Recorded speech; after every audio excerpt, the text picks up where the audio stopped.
The icy wind lashed at Beatrice Holloway's face as she ran through the darkness, her wedding dress torn and muddied. A small bundle clutched to her chest containing everything she owned in the world. Behind her lay the town of Copper Creek, Colorado, and the life that had nearly claimed her, a life bound to a man she despised. The year was 1878, and Beatrice had just committed what society would call an unforgivable crime.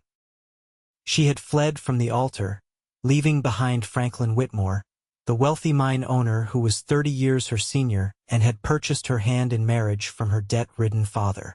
The wedding was to have taken place at sunset, but as Franklin stood waiting at the front of the church, Beatrice had slipped out the back window of the preparation room, still wearing her wedding gown.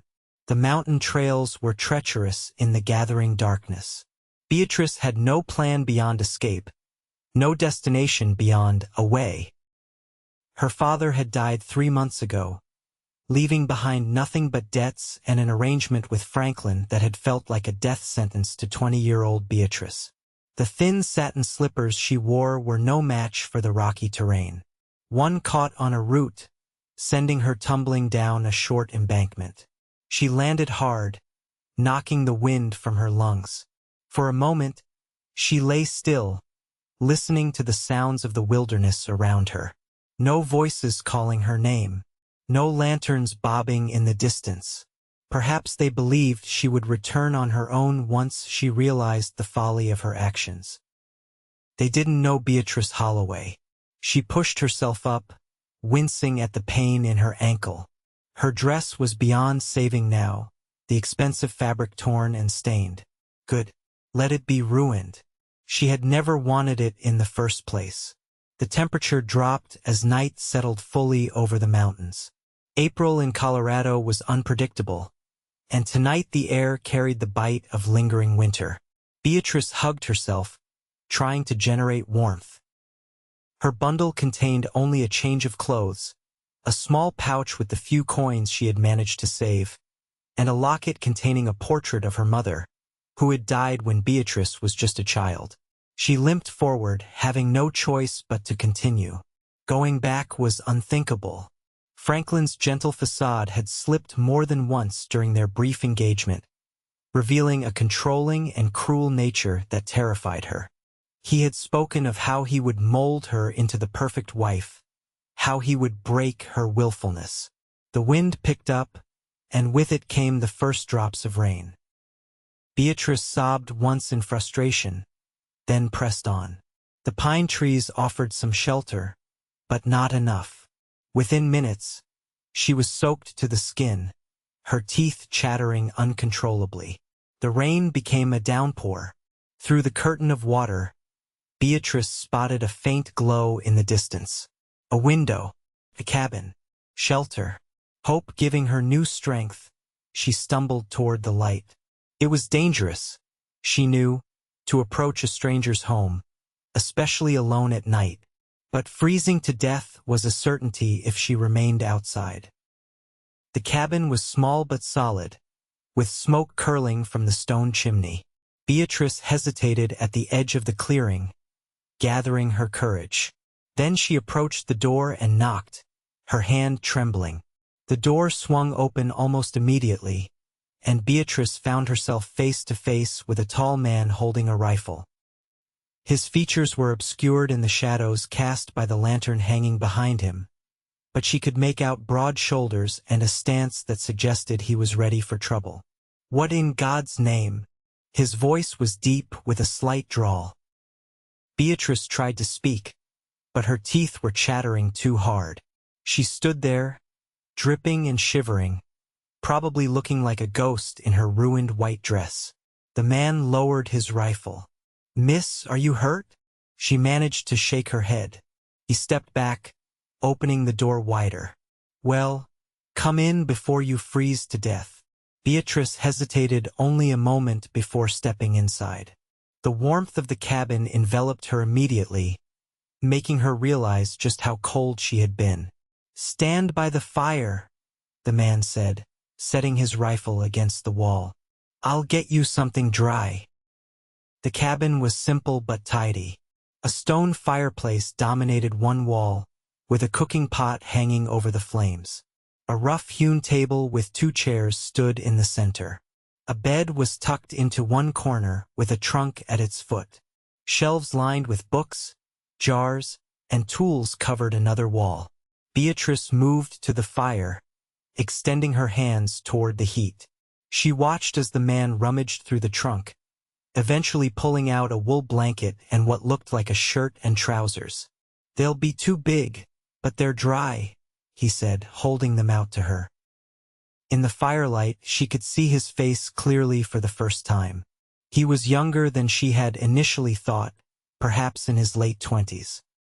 His face was weathered from the sun, with a strong jaw covered in several days' worth of stubble. His eyes were a striking blue that caught the firelight. "Thank you," Beatrice managed, her voice barely above a whisper. He nodded. "I'll step outside. Change quick before you catch your death."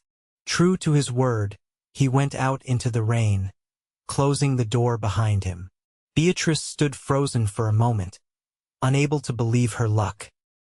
The stranger could have turned her away, or worse. She shed her ruined wedding dress as quickly as her numb fingers would allow, draping it over a chair to dry. The man's clothes were indeed too large, but they were warm and dry. The shirt hung to her knees, and she had to roll the trousers up several times at the ankles. She wrapped the blanket around her shoulders for good measure. "I'm decent," she called, her voice stronger now. The door opened, and the man returned, shaking water from his hat before hanging it on a peg by the door. He glanced at her, then quickly averted his eyes, as if suddenly aware of the impropriety of the situation. "I've got stew," he said, moving to the fireplace. "You should eat something warm." "I don't want to impose," Beatrice began. "You already have," he interrupted, but there was no harshness in his tone. "Might as well make it worth your while." He ladled stew into a wooden bowl and handed it to her, along with a spoon and a chunk of bread. "Thank you, Mr. Ross," he supplied. "Ross Blackwood." "Thank you, Mr. Blackwood. I'm Beatrice Holloway." He nodded, serving himself a bowl of stew. "Well, Miss Holloway, once you've eaten, perhaps you'd like to tell me why you're wandering around the mountains at night in a wedding dress." Beatrice looked down at her bowl, suddenly finding it difficult to meet his gaze. "It's a long story." "I've got time," Ross said simply, gesturing to the chair across from him at the table. Beatrice sat, the blanket still wrapped around her shoulders. The stew was simple rabbit, potatoes, and wild onions, but it was the most delicious thing she had ever tasted, or perhaps she was just that hungry. "I was supposed to be married today," she began after several spoonfuls. "I gathered that much," Ross said dryly. "To Franklin Whitmore." Ross's spoon paused halfway to his mouth. "The mine owner?" Beatrice nodded. "My father arranged it before he died. I had no say in the matter." "So you ran?" "Yes." She tore off a piece of bread and dipped it in the stew. "I know it was foolish. I had nowhere to go, no plan. But I couldn't marry him. I just couldn't." Ross studied her for a long moment. "Whitmore's not known for taking no for an answer. He'll be looking for you." Fear clutched at Beatrice's heart. "I know. You heading somewhere in particular?" "Denver, maybe. I have an aunt there. I'm not sure she'd take me in, but it's the only family I have left." Ross nodded thoughtfully. "Denver's a good 4 days' ride from here." "I was planning to walk," Beatrice admitted. Ross raised an eyebrow. "In those?" He gestured to her ruined slippers, which she had left by the fire to dry. Beatrice felt her cheeks flush. "As I said, I didn't exactly plan this well." "No, you didn't." Ross finished his stew and set the bowl aside. "You can stay here tonight. Tomorrow we'll figure something out." Relief washed over Beatrice. "Thank you. I can sleep on the floor. You'll take the bed." Ross interrupted. "I'll be fine by the fire." I couldn't possibly, Miss Holloway, Ross said, his voice firm but kind. You've had a rough day. Take the bed. Too exhausted to argue further, Beatrice nodded. Thank you. Later, as she lay in Ross's bed, listening to the rain on the roof and the occasional crackle of the fire, Beatrice wondered about the man sleeping on the floor just a few feet away. He was a cowboy, judging by his clothes and the saddle she'd spotted in the corner of the cabin. What was his story? Why was he living alone in this cabin in the mountains? Questions swirled in her mind as sleep claimed her, but one thought remained clear. For the first time in months, she felt safe. The morning brought clear skies and the realization that her predicament was far from resolved. Beatrice woke to the smell of coffee and the sound of Ross moving about the cabin. For a moment, she lay still, reluctant to face the day and the decisions that awaited her. I know you're awake, Ross said from across the room. Coffee's ready if you want some. Beatrice sat up, self-consciously tucking her tangled hair behind her ears. She was still wearing Ross's shirt and trousers, her own clothes far too wet to put on again. Thank you, she said, rising from the bed. She folded the blanket neatly and placed it at the foot of the bed before joining Ross at the table. He handed her a cup of coffee, black and strong. Sleep well. Better than I expected to, Beatrice admitted. Thank you again for your kindness. Ross shrugged. Couldn't very well leave you out in that storm. Many would have. I'm not many. No, he certainly wasn't, Beatrice thought as she sipped her coffee. In the light of day, she could see Ross more clearly. His dark hair was a bit too long, curling at the nape of his neck. His face was tanned from working outdoors, with lines at the corners of his eyes that suggested he smiled more than he frowned. He was clean-shaven this morning, she noticed, and had changed into a fresh shirt. Your dress is still damp, Ross said, nodding toward where it hung near the fire. And those slippers of yours are beyond saving. Beatrice sighed. I have other clothes in my bundle, but nothing suitable for traveling long distances. I might have something that would work better, Ross said. He went to his trunk again and pulled out a pair of worn boots. These are old, but they're better than nothing. I couldn't possibly. They don't fit me anymore, Ross interrupted. Been meaning to get rid of them anyway. Beatrice took the boots gratefully. They were indeed old, the leather cracked in places, but they were sturdy. Thank you. Ross nodded, then sat across from her. So Denver. Yes, if I can make it there. It's not safe for a woman to travel alone, especially not on foot. I don't have much choice, Mr. Blackwood. Ross, he corrected. And you do have a choice. I'm heading to Silverton tomorrow. It's in the opposite direction from Denver, but it's a larger town than Copper Creek. You could find work there, maybe save up for a stagecoach ticket to Denver. Beatrice considered this. Silverton was indeed a more substantial town, with several mines and businesses. What kind of work could I find? Depends on your skills, Ross said. Can you cook? So? Read and write. Yes to all three, Beatrice said. I was a teacher in Copper Creek before. She trailed off, not wanting to think about her father's death and the disastrous arrangement that followed. Then you'll find something, Ross said confidently. Silverton's growing. They need educated people. The idea had merit.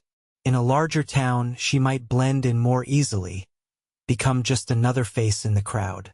And it would give her time to plan her next move more carefully than her hasty escape. How would I get to Silverton? With me, Ross said as if it were obvious. I've got a horse. We can double up. Beatrice felt her cheeks flush at the thought of riding pressed against this stranger for hours. That's very kind, but nothing. Ross cut in. It's settled. We leave tomorrow at first light. His tone brooked no argument, and Beatrice found herself reluctantly agreeing. What other choice did she have? Ross stood, reaching for his hat. I need to check my traps. There's bread and some preserves if you're hungry. I'll be back by midday. After he left, Beatrice explored the cabin more thoroughly. It was a bachelor's home, to be sure, but surprisingly neat. The bookshelves caught her attention. Ross Blackwood was well read, with volumes of Shakespeare nestled alongside practical guides to hunting and trapping. An educated cowboy, then. She found her bundle where she had dropped it the night before, still damp but intact. She changed into her own undergarments, which had mostly dried, but kept Ross's shirt and trousers on, as her dress was still wet. The day passed slowly. Beatrice busied herself by tidying the already neat cabin, then mending a tear she found in one of Ross's shirts. It was the least she could do to repay his kindness. When Ross returned, he carried 2 rabbits and a handful of wild onions. He raised an eyebrow at the sight of her sitting by the fire, mending his shirt. You didn't have to do that, he said. I wanted to, Beatrice replied.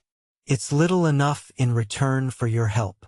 Ross hung the rabbits on a hook by the door. I'll skin these outside.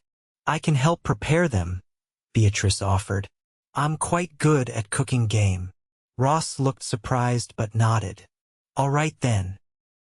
They worked together in comfortable silence, Ross skinning and cleaning the rabbits while Beatrice prepared the vegetables. She found cooking herbs hanging from the rafters and added them to the pot. The domesticity of the scene struck her as odd, given that she had only met this man yesterday, but there was something natural about it too. You're good at this, Ross commented as they ate the rabbit stew later. My father and I lived alone after my mother died, Beatrice explained. I learned to cook early. What happened to him? Your father, Beatrice set down her spoon. Pneumonia. 3 months ago. He was deep in debt to Franklin Whitmore, who agreed to forgive it all if I married him. Ross's expression darkened. So he essentially bought you? Yes, Beatrice said quietly. And I was expected to be grateful for it. No one should be bought and sold, Ross said, a strange intensity in his voice. No one. Beatrice looked at him curiously. Have you lived in these parts long? Ross seemed to consider his answer carefully. About 5 years. I was born in Texas, worked cattle drives up through Kansas and Colorado before settling here. And now you trap? And hunt. I sell furs and meat in town, do some ranch work when it's available. It's a living. A solitary one, Beatrice observed. Ross's eyes met hers. I prefer it that way. Why? For a moment she thought he wouldn't answer. Then he said, People complicate things. Yes, Beatrice agreed softly. They do. The evening passed with conversation that flowed more easily than either of them might have expected. Ross told her about the mountains, the animals he tracked, the changing of the seasons in this high country. Beatrice spoke of the books she had read, the children she had taught, the dreams she had harbored before her father's death had changed everything. As night fell, the awkwardness of the sleeping arrangements returned. Ross insisted again that Beatrice take the bed, and again she was too tired to argue effectively. We'll leave at first light, Ross reminded her as he spread his bedroll near the fire. It's a full day's ride to Silverton. Beatrice nodded, already dreading the journey's end. Despite the strangeness of her situation, she felt oddly at peace in this cabin with this quiet, thoughtful man. Ross? She said as she settled under the blankets. Yes, thank you for everything. In the firelight, she thought she saw him smile. Get some sleep, Beatrice. It was the first time he had used her given name, and she found she liked the way it sounded in his deep voice. That night, she dreamed not of Franklin Whitmore and her narrow escape, but of mountain trails and blue eyes that reflected the Colorado sky. The journey to Silverton began in the pearly light of dawn.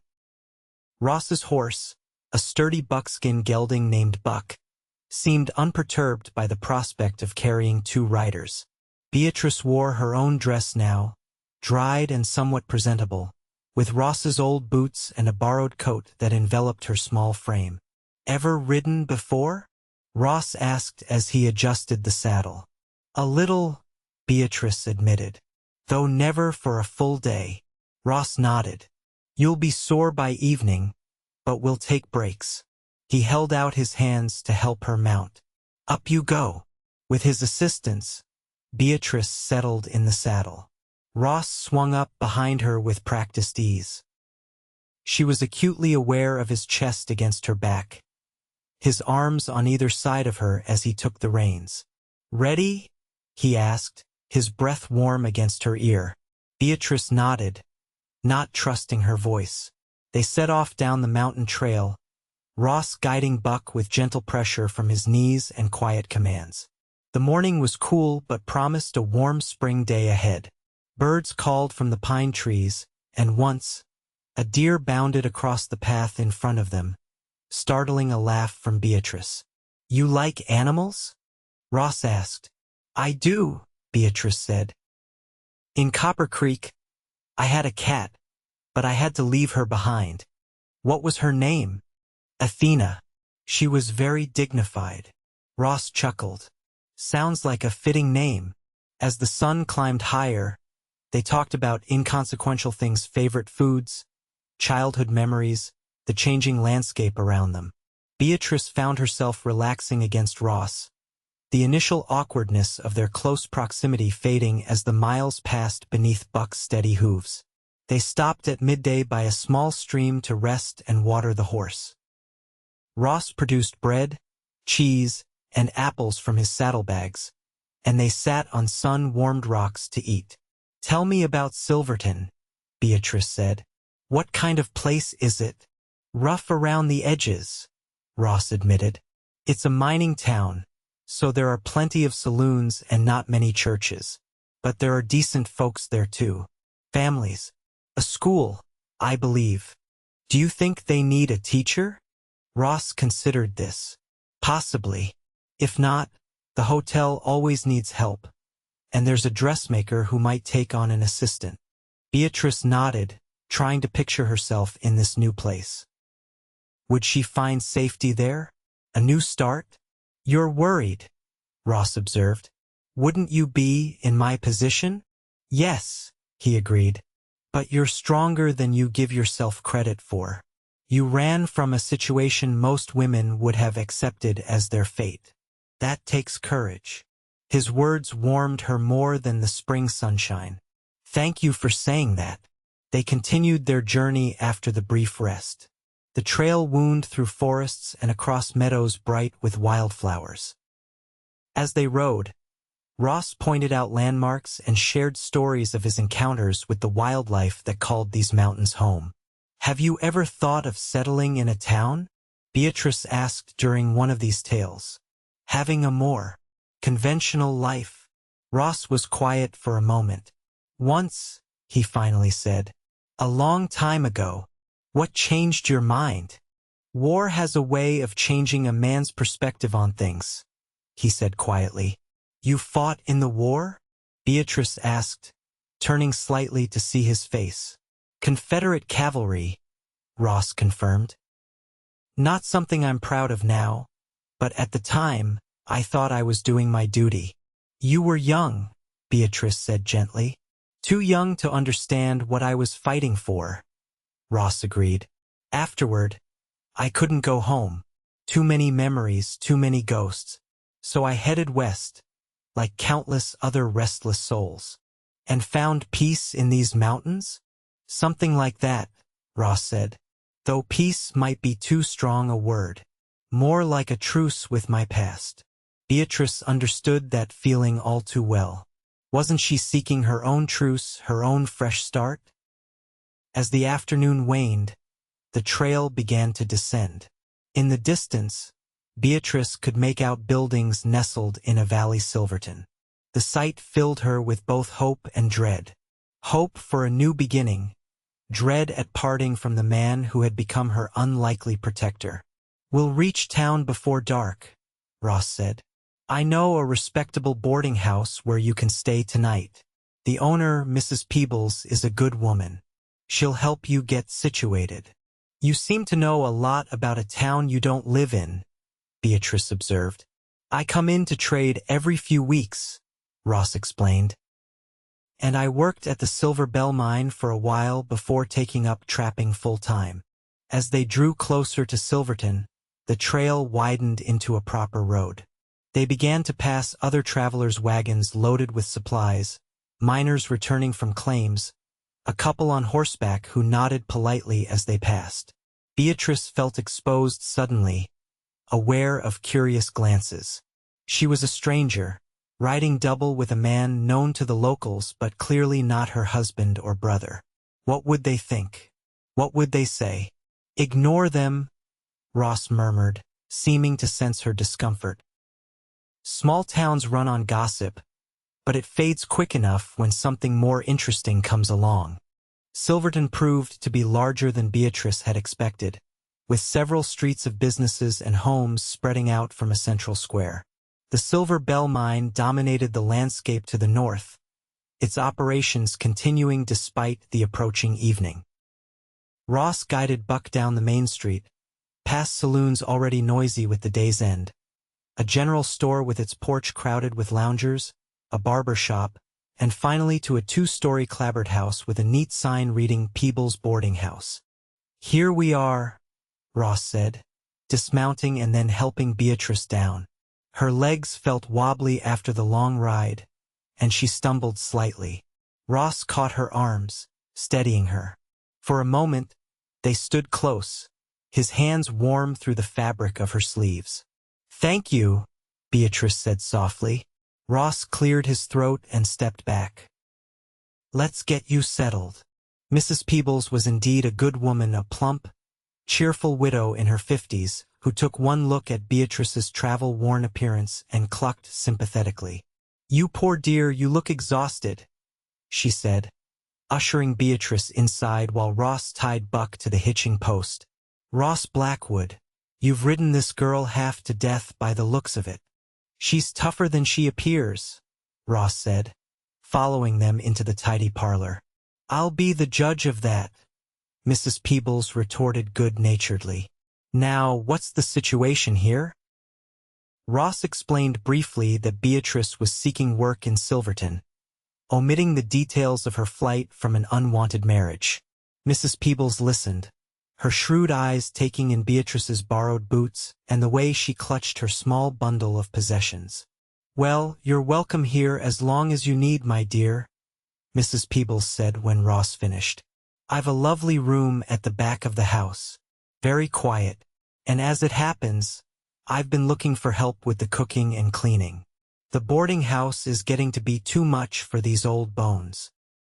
I would be happy to help, Beatrice said quickly. I'm a good cook, and I keep a tidy house. I've no doubt, Mrs. Peebles smiled. Ross wouldn't have brought you here if you weren't a decent sort. He's a good judge of character, our Ross. Our Ross, Beatrice echoed, glancing at the cowboy, who looked slightly uncomfortable under the older woman's affectionate gaze. Mrs. Peebles has been trying to civilize me for years, Ross explained with a small smile. And failing miserably, Mrs. Peebles added with a laugh. The man prefers his mountain cabin to proper society. But we're fond of him anyway, aren't we, dear? This last was directed at a calico cat that had wandered into the room and was now winding around Ross's legs. He bent to scratch behind its ears, and Beatrice felt her heart warm at the gentle gesture. Now then, Mrs. Peebles continued, let's get you settled, Miss Holloway. Ross, will you be staying for supper? Ross straightened, glancing at Beatrice. I should be getting back. Nonsense, Mrs. Peebles declared. It's nearly dark, and you've had a long ride. Stay the night. Your usual room is available. Ross hesitated, then nodded. Thank you, Mrs. Peebles. Beatrice felt a rush of relief. She wasn't ready to say goodbye just yet, wasn't ready to face this new town entirely alone. Mrs. Peebles showed Beatrice to her room, a small but comfortable space with a single bed, a washstand, and a chest of drawers. A window overlooked a small garden at the back of the house. "It's lovely," Beatrice said sincerely. "The washroom is down the hall," Mrs. Peebles informed her. "I'll have hot water brought up so you can freshen up before supper. And tomorrow we'll see about finding you some proper clothes." Left alone, Beatrice sat on the edge of the bed, suddenly overwhelmed by the events of the past 2 days. She had fled a wedding, spent a night in a stranger's cabin, ridden across the mountains, and now found herself in a new town with nothing but the clothes on her back and the few items in her bundle. And yet, she didn't regret any of it. For the first time in months, she felt the stirrings of hope. A knock at the door roused her from her thoughts. It was a young maid with a pitcher of hot water and clean towels. "Mrs. Peebles says supper's in half an hour, miss," the girl informed her. "Thank you," Beatrice said, taking the items gratefully.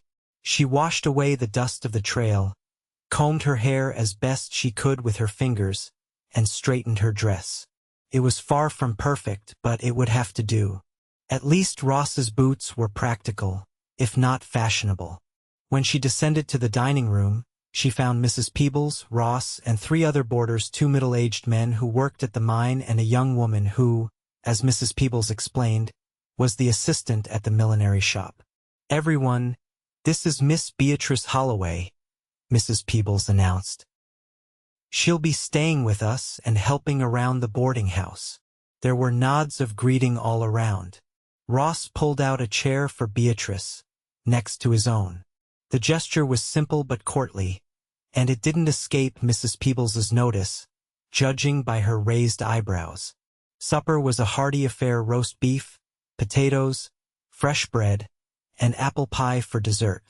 The conversation flowed easily, with the miners discussing the day's work, the milliner's assistant describing a particularly demanding customer, and Mrs. Peebles keeping everyone's plates full. Beatrice spoke little, content to observe the comfortable dynamics of the boarding house. It was Ross who surprised her, engaging in conversation with an ease she hadn't witnessed during their more private interactions. He asked the miners about a new vein they had discovered, discussed the town council's latest decisions with Mrs. Peebles, and even complimented the milliner's assistant on her new hat design. "You're quiet," Ross observed softly as Mrs. Peebles served the pie. "Just taking it all in," Beatrice replied. "You seem to know everyone quite well." "Silverton's not that big," Ross said with a shrug, "and I've been coming here for years." After supper, the boarders dispersed to their rooms or to evening engagements in town. Mrs. Peebles retired to her sitting room with her mending, leaving Ross and Beatrice alone in the parlor. "Will you really go back tomorrow?" Beatrice asked, settling into an armchair by the fire. Ross took the chair opposite her. "I need to. I've traps to check, and Buck needs rest before making the journey back." "Of course," Beatrice nodded, trying to hide her disappointment. "I can't thank you enough for everything you've done." "You don't need to thank me," Ross said. "Anyone would have done the same." "No," Beatrice shook her head. "They wouldn't have.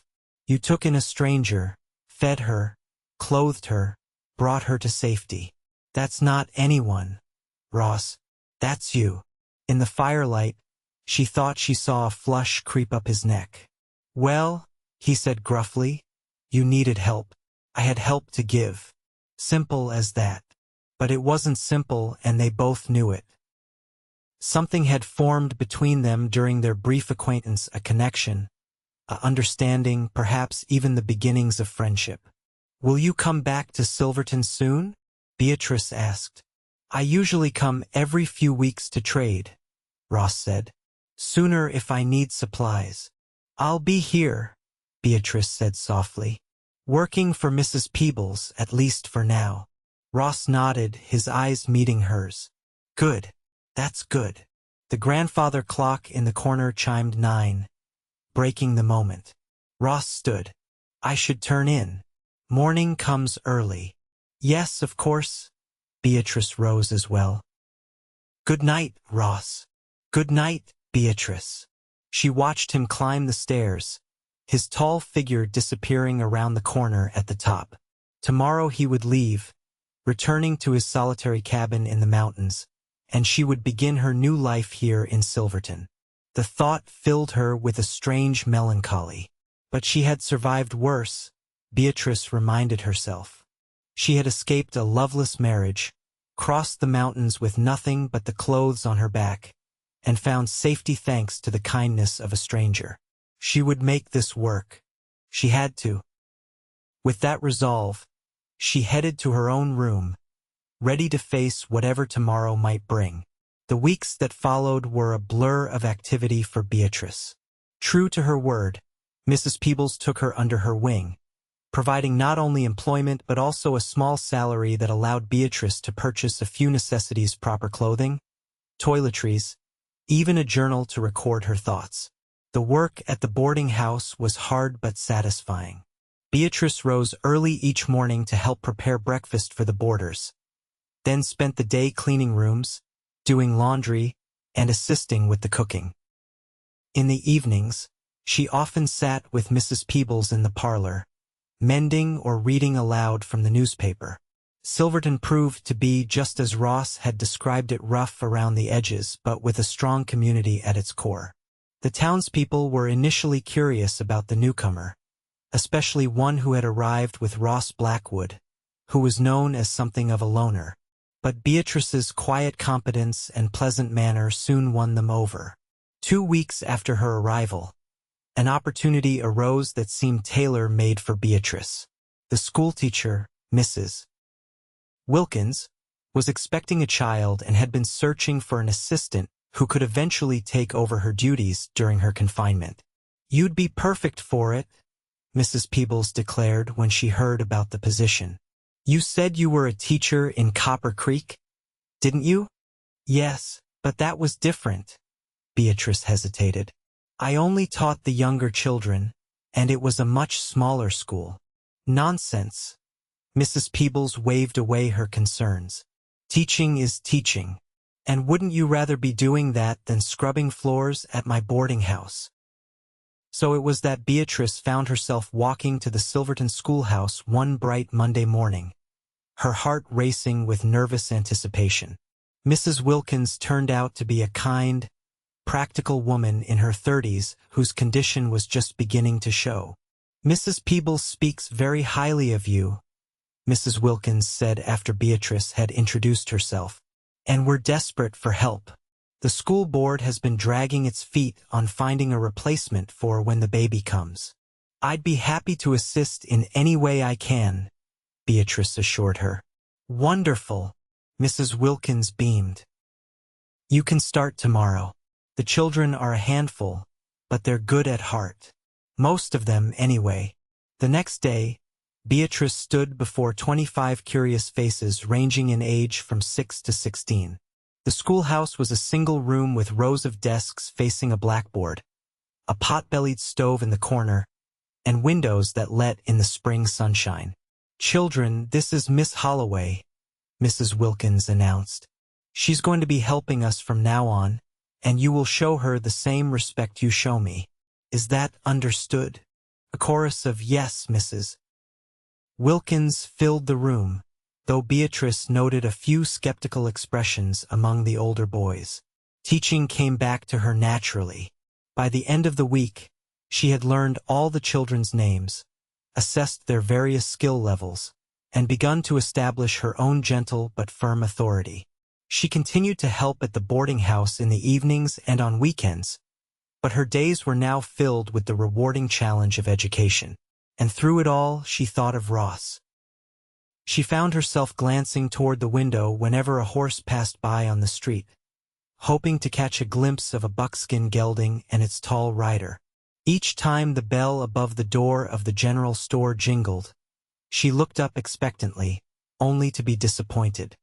He'll be back, Mrs. Peebles assured her one evening, catching Beatrice in one of these moments. Ross keeps to his own schedule, but he always returns to Silverton eventually. I'm not waiting for anyone, Beatrice protested, feeling her cheeks warm. Mrs. Peebles just smiled knowingly and returned to her knitting. Nearly a month after her arrival in Silverton, Beatrice was walking home from the schoolhouse, her arms full of papers to grade, when she heard a familiar voice call her name. She turned to see Ross dismounting from Buck in front of the general store.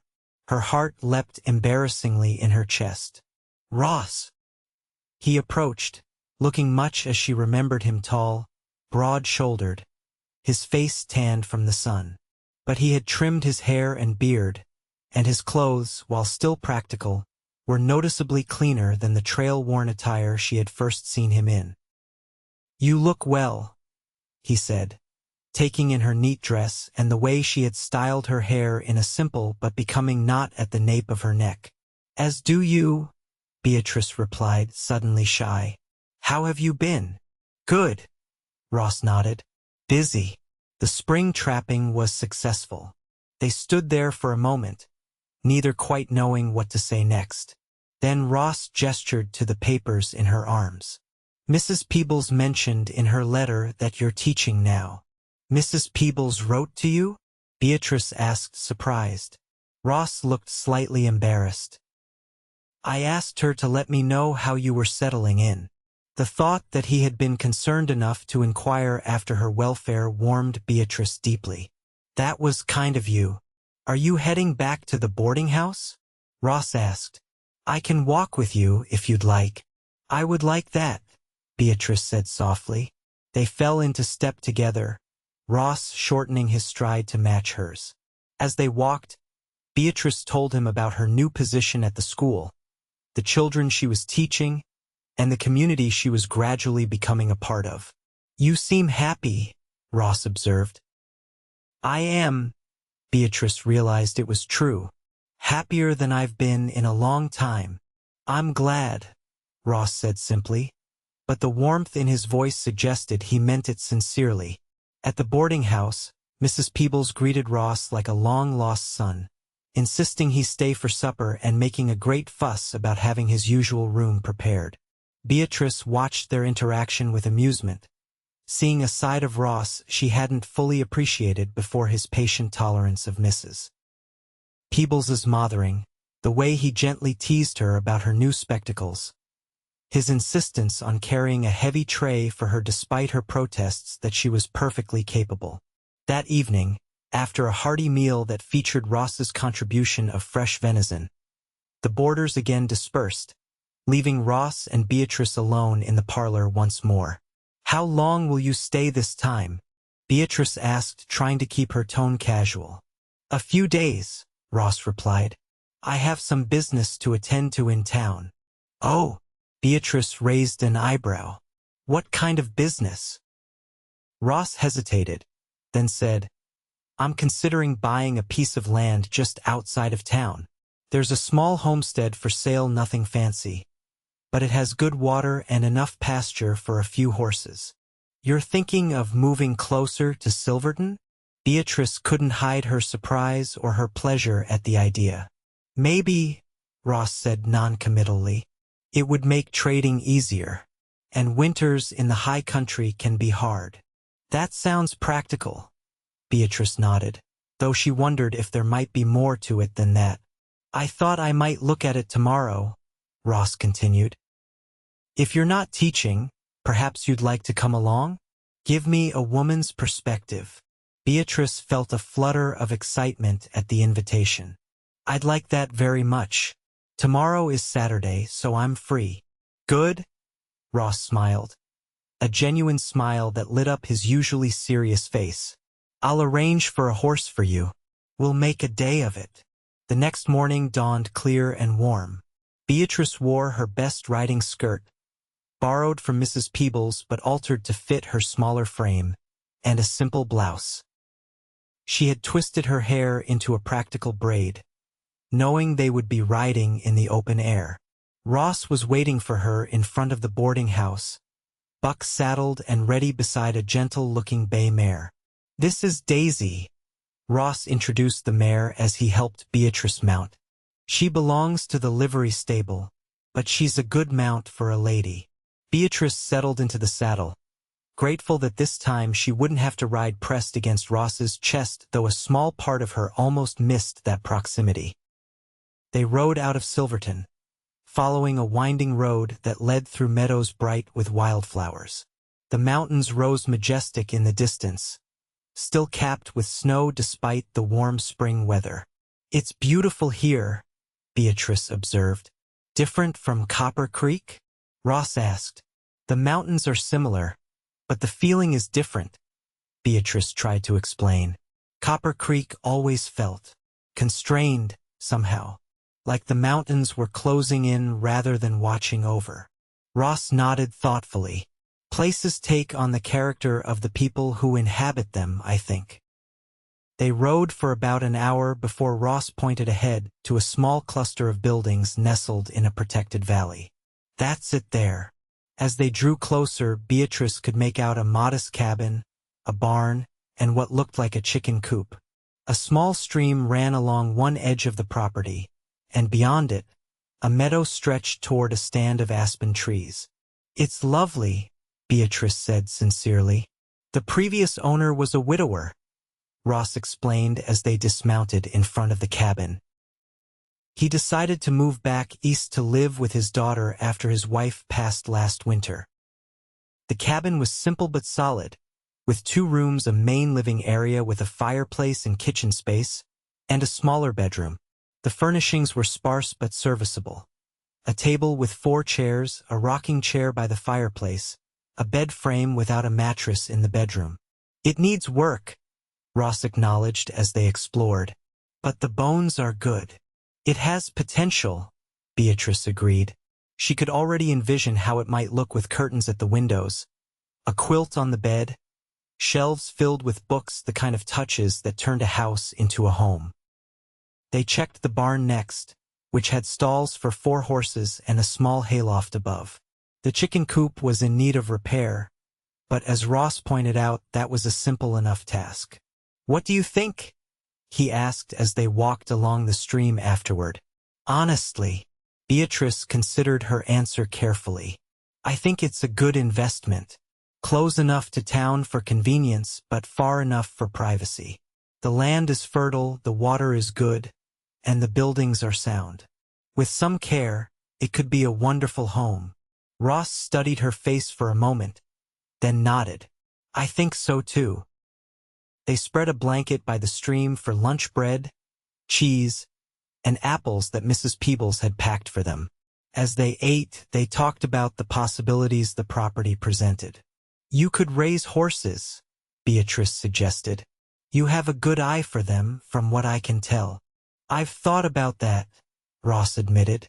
"Quarter horses, maybe. There's always a market for good working stock. And you could still trap in the winters," Beatrice added. "The best of both worlds."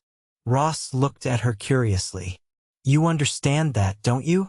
Wanting the best of both worlds." "I suppose I do," Beatrice said thoughtfully. "I love teaching, but I also value my independence. I enjoy the community of Silverton, but I also cherish quiet moments alone." "Is that what you mean?" "Exactly," Ross nodded. "Most people lean strongly one way or the other. They either crave company or solitude. Few understand the need for both." They were silent for a moment, each lost in thought. Then Ross said quietly, "I'm going to buy it." "The property?" Beatrice clarified. "Yes, I've already spoken to the bank. The papers will be ready to sign on Monday." "That's wonderful, Ross," Beatrice said warmly. "I'm happy for you." He met her gaze, his blue eyes serious. "I'd like you to help me with it." "Help you?" Beatrice echoed, not quite understanding. "With planning what needs to be done," Ross explained. "You have an eye for these things, what makes a house a home. I'm good with the practical aspects, but the rest." "Of course I'll help," Beatrice assured him, touched by his trust in her judgment. I'd be honored. They spent the rest of the afternoon walking the property, discussing improvements and repairs.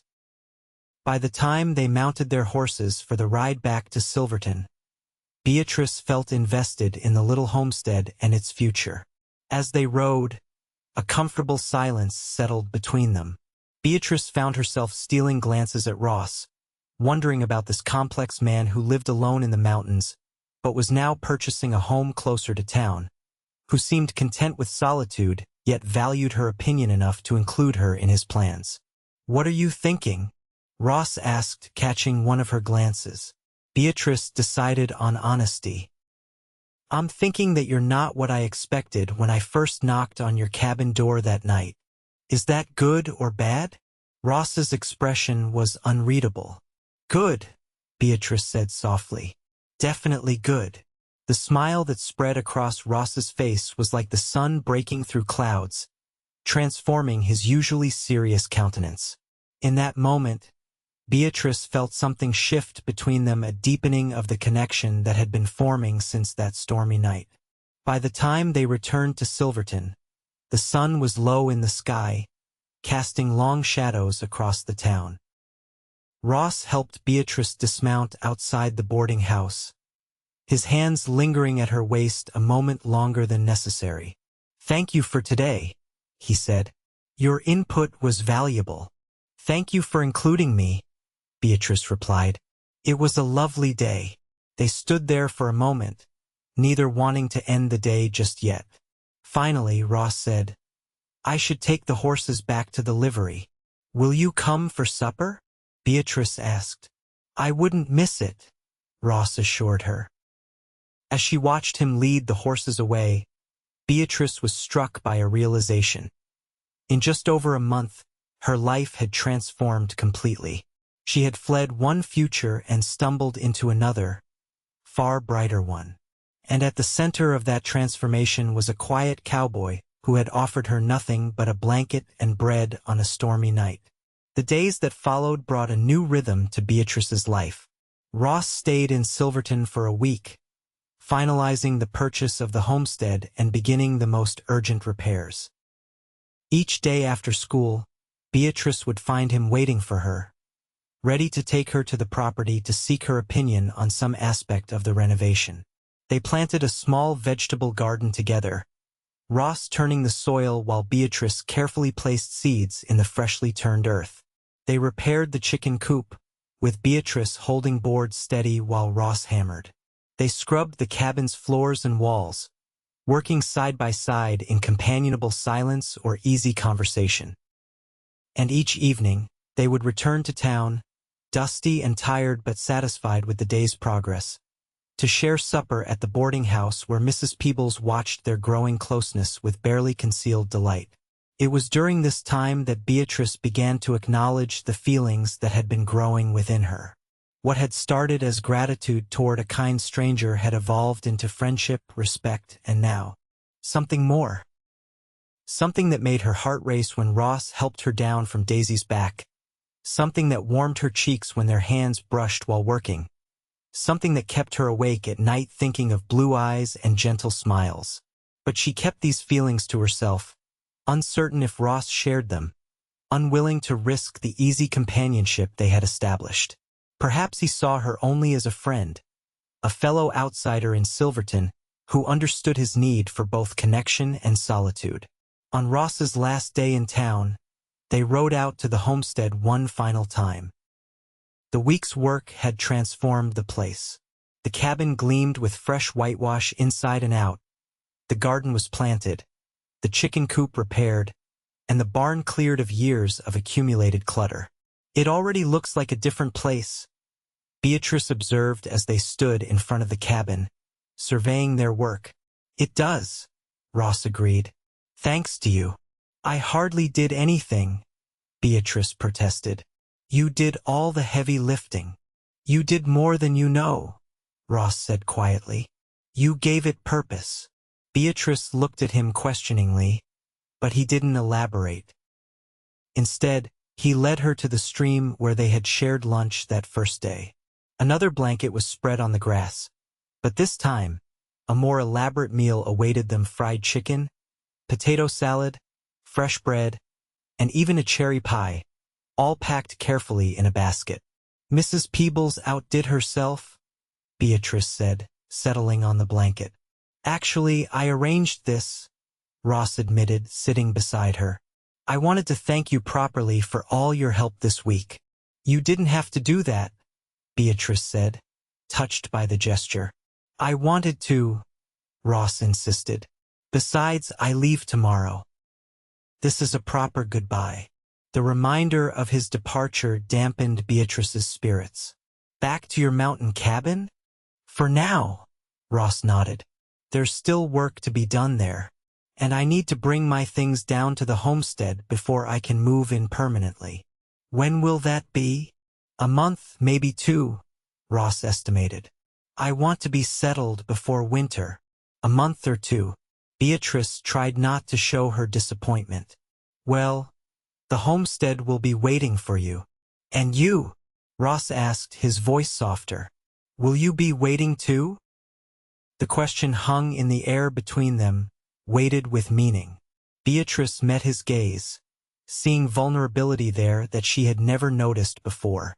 "Yes," she said simply. "I will be waiting too." Something like relief washed over Ross's features. He reached out, taking her hand in his. "Beatrice, I'm not good with words. Never have been. But these past weeks, working with you, talking with you, they've been the best of my life." Beatrice's heart pounded in her chest. "Mine too," she whispered. "I bought this homestead because I was tired of being alone," Ross continued. "But it wasn't until I brought you here that I could really see it as a home. Your home, if you want it to be." "Ross?"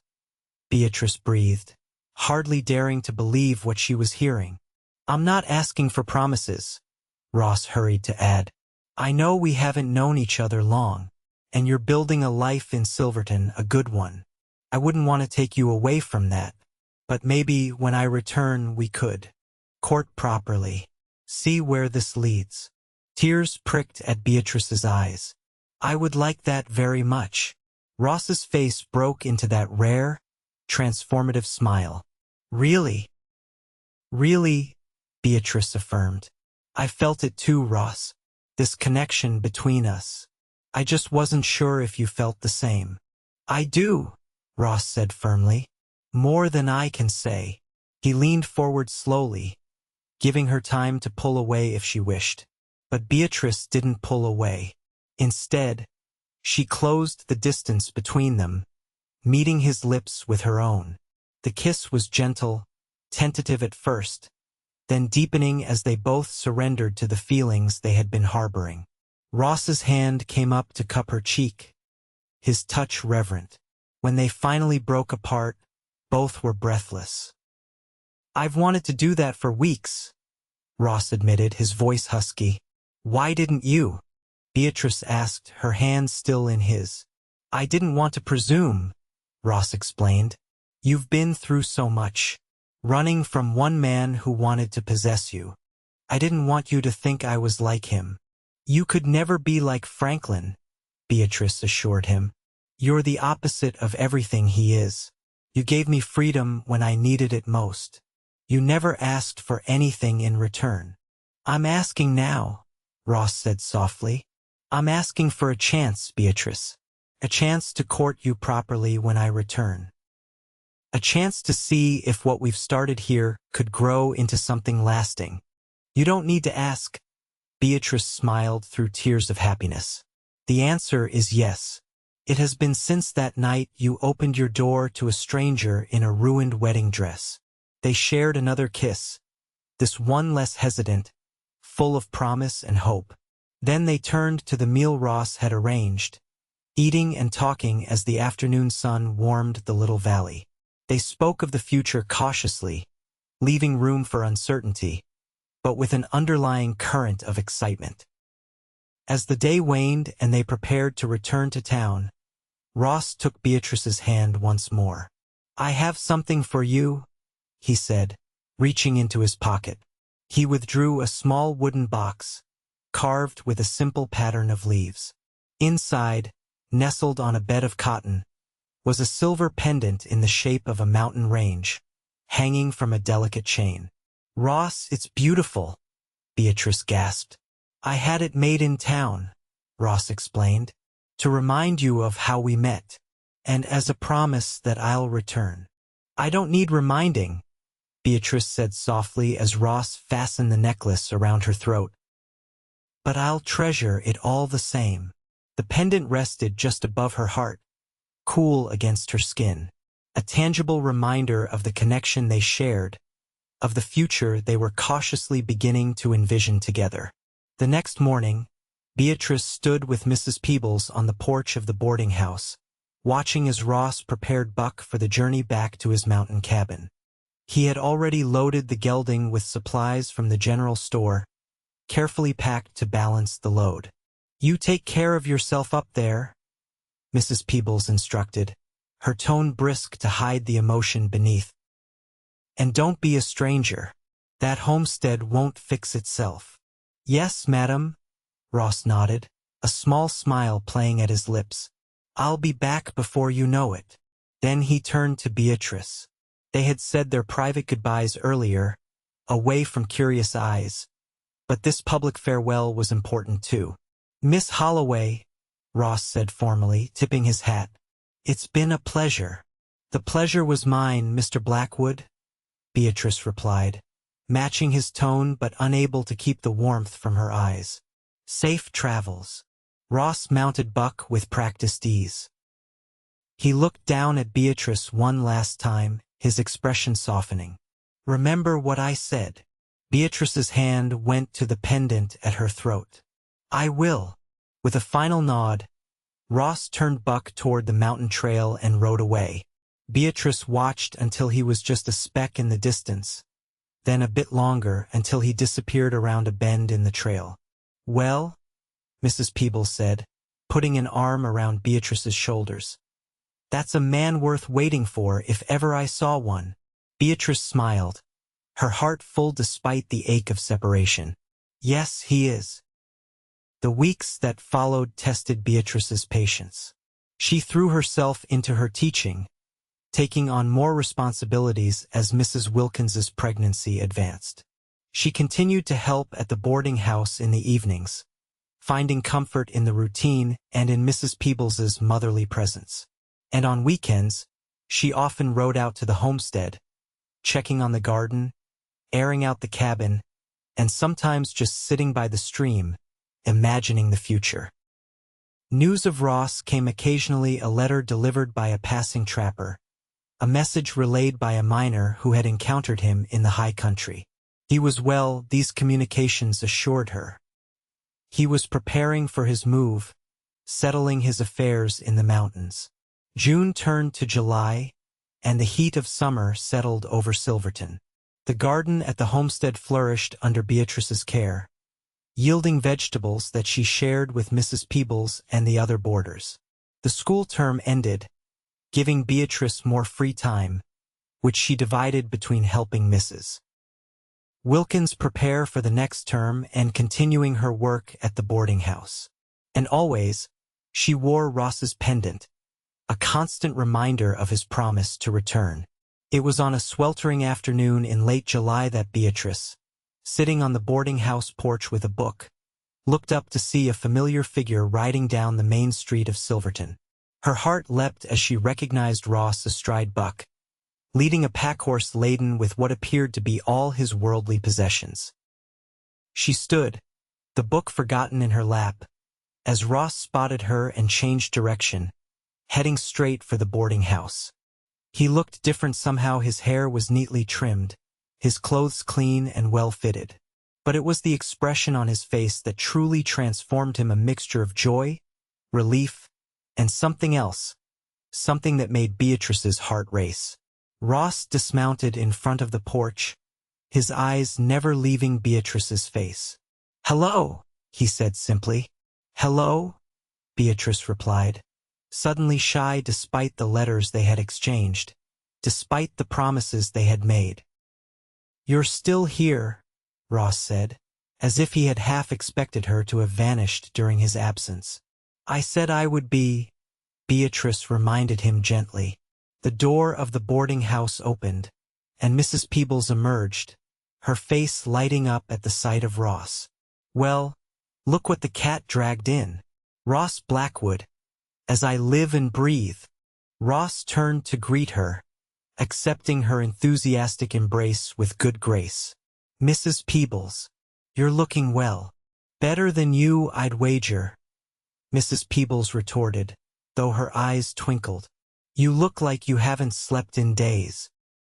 Been pushing hard to get back, Ross admitted, his gaze returning to Beatrice. Well, you're here now, Mrs. Peebles declared, and just in time for supper. You'll join us, of course. I need to get my things to the homestead first, Ross said. Get Buck and Jenny settled. That can wait until tomorrow, Mrs. Peebles insisted. You look dead on your feet. I'll help you, Beatrice offered, finding her voice at last. We can take your horses to the livery for the night and see to your things tomorrow. Ross looked at her gratefully. That would be good. Thank you. They walked to the livery stable together, leading the horses through the late afternoon heat. Now that the initial shock of seeing him had worn off, Beatrice noticed that Ross did indeed look exhausted, with dark circles under his eyes and a weariness to his movements that hadn't been there before. You really haven't been sleeping, have you? She asked as they handed the horses over to the livery boy. Not much, Ross admitted. I wanted to get back to you.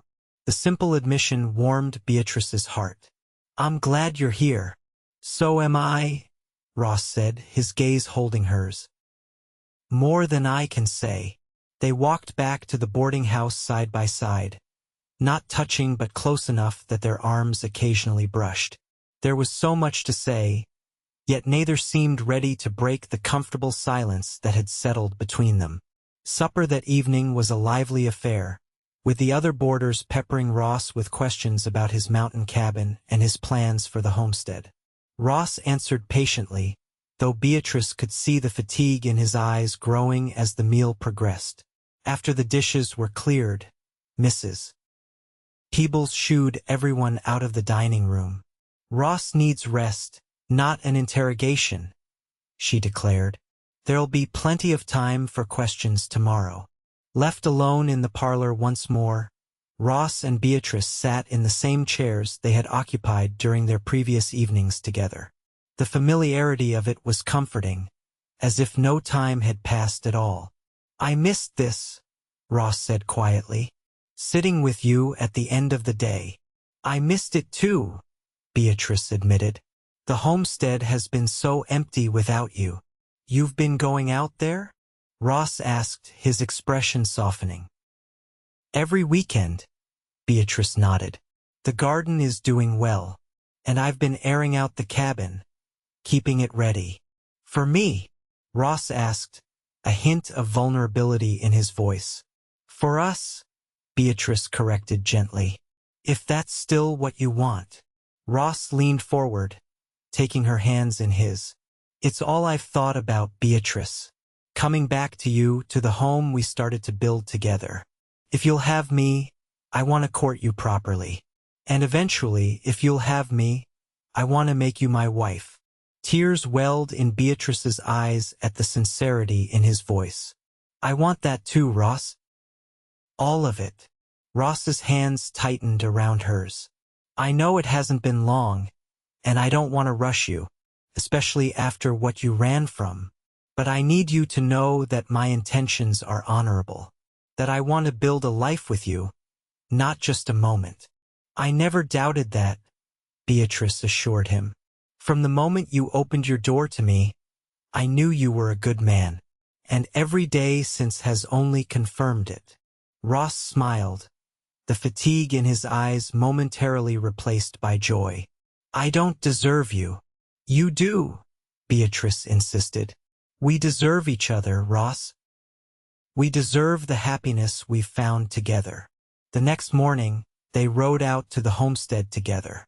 Ross on Buck and Beatrice on Daisy, who she had come to think of as her own mount during Ross's absence.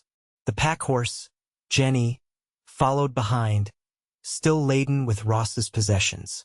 As they crested the hill overlooking the property, Ross reined Buck to a halt, surveying the changes that had occurred during his absence. The garden was lush with summer growth. Flowers bloomed along the path to the cabin door, and smoke curled from the chimney where Beatrice had lit a fire earlier that morning to drive away the dampness. "It looks like a home," Ross said wonderingly. "It is a home," Beatrice replied. "Our home, if you still want it to be."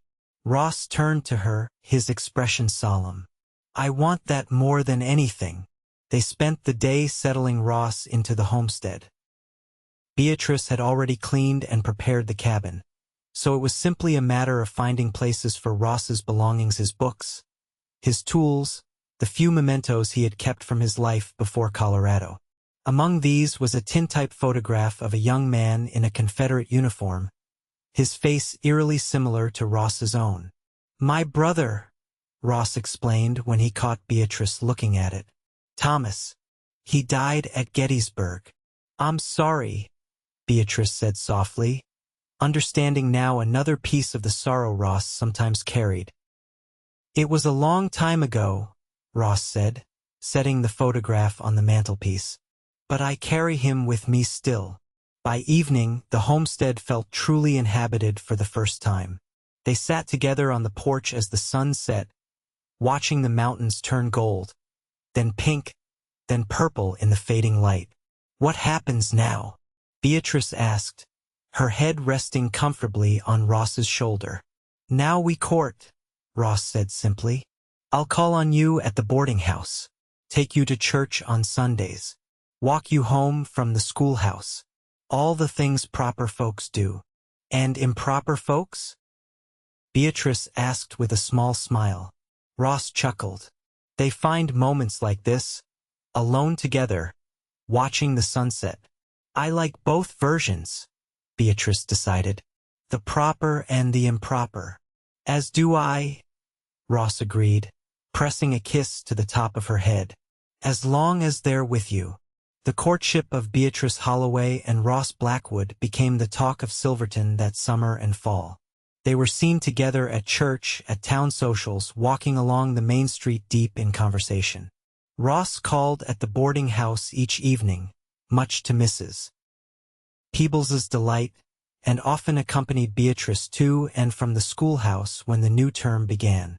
On weekends, they rode out to the homestead together, continuing the work of making it a true home.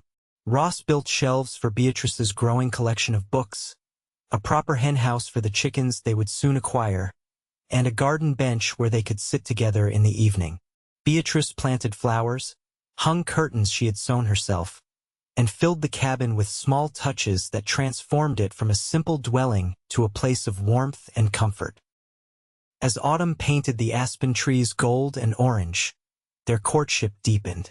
The initial attraction had grown into something more profound, a partnership based on mutual respect, shared values, and genuine love. It was on a crisp October evening, as they sat by the fire in the cabin after a day of preparations for winter, that Ross finally asked the question they had both been anticipating.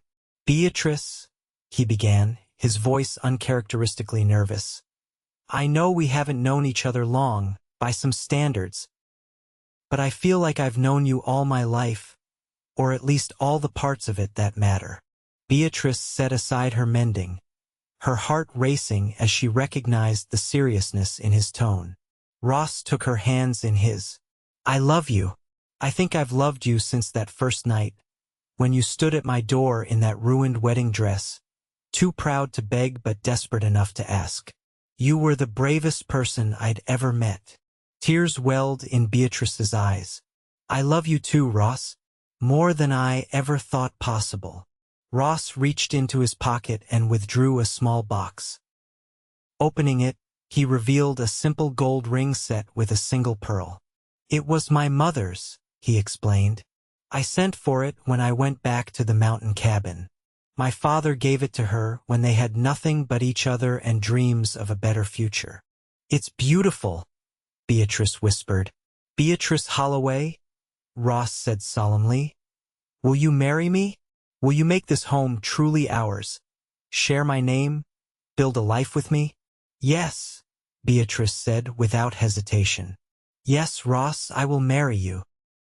Ross slipped the ring onto her finger, then drew her into his arms, sealing their engagement with a kiss that held all the promise of their future together.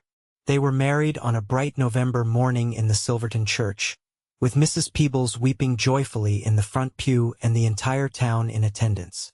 Beatrice wore a simple dress of ivory silk, made by her own hands with help from the milliner's assistant.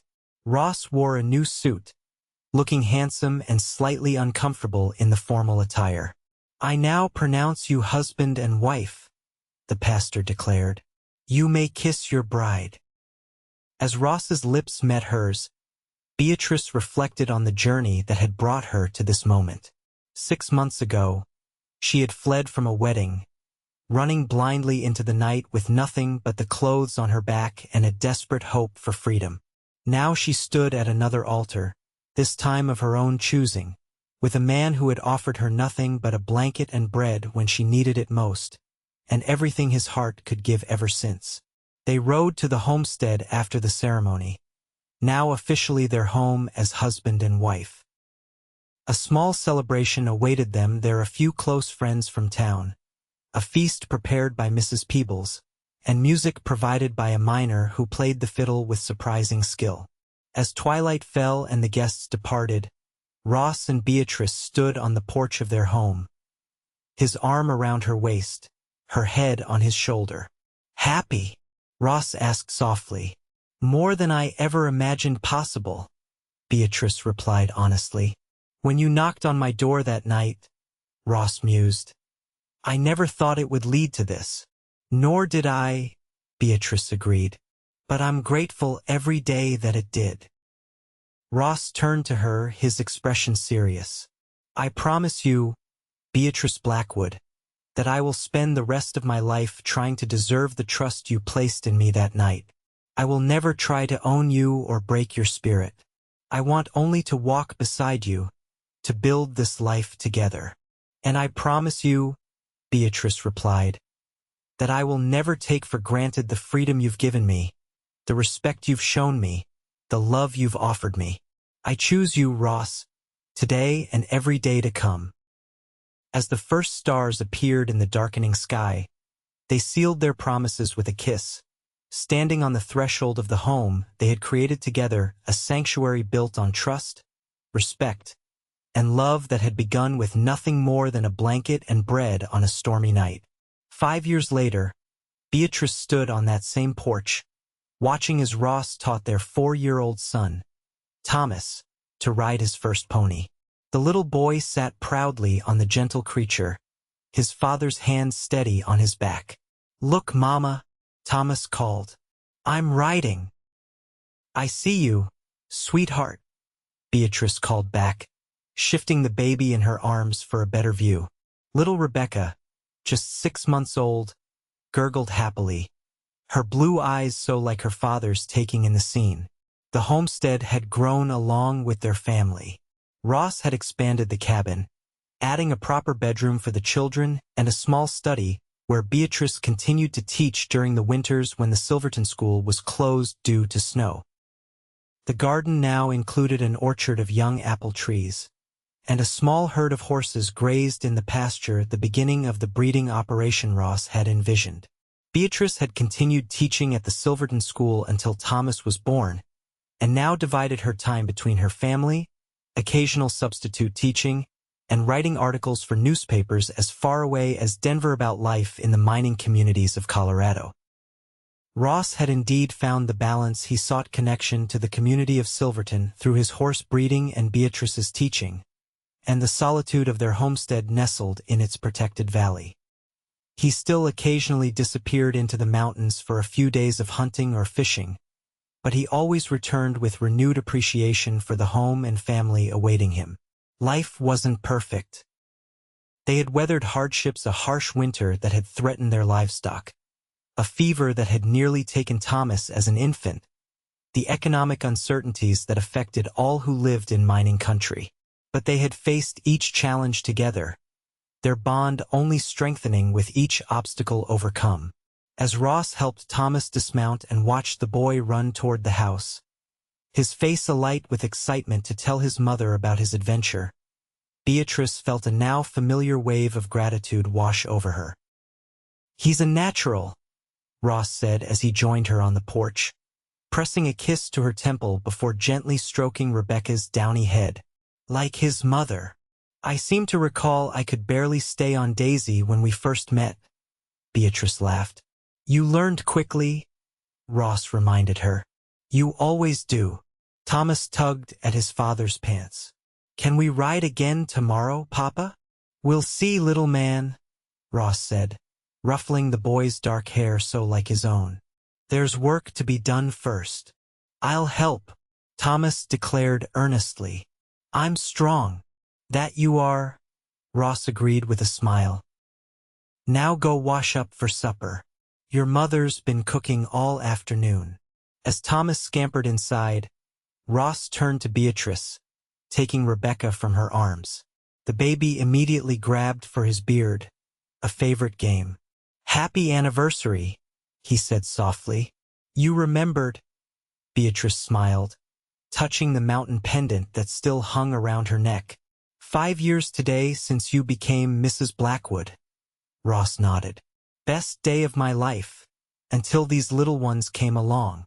"Mine too," Beatrice agreed, leaning into his side, "though I still count that stormy night as the beginning of our story." "The night you fled one life and stumbled into another," Ross mused. "The night I found freedom," Beatrice corrected gently, "and then, gradually, love." As the sunset painted the mountains in shades of gold and pink, much as it had on that first evening they had spent together on this porch, Beatrice reflected on the journey that had brought them here. From a desperate flight through the darkness to this moment of perfect contentment, it had been a path neither of them could have foreseen. And yet, somehow, it felt inevitable, as if all roads had always been leading here, to this home, this family, this love that had begun with nothing but a blanket, bread, and the courage to open a door to the unknown.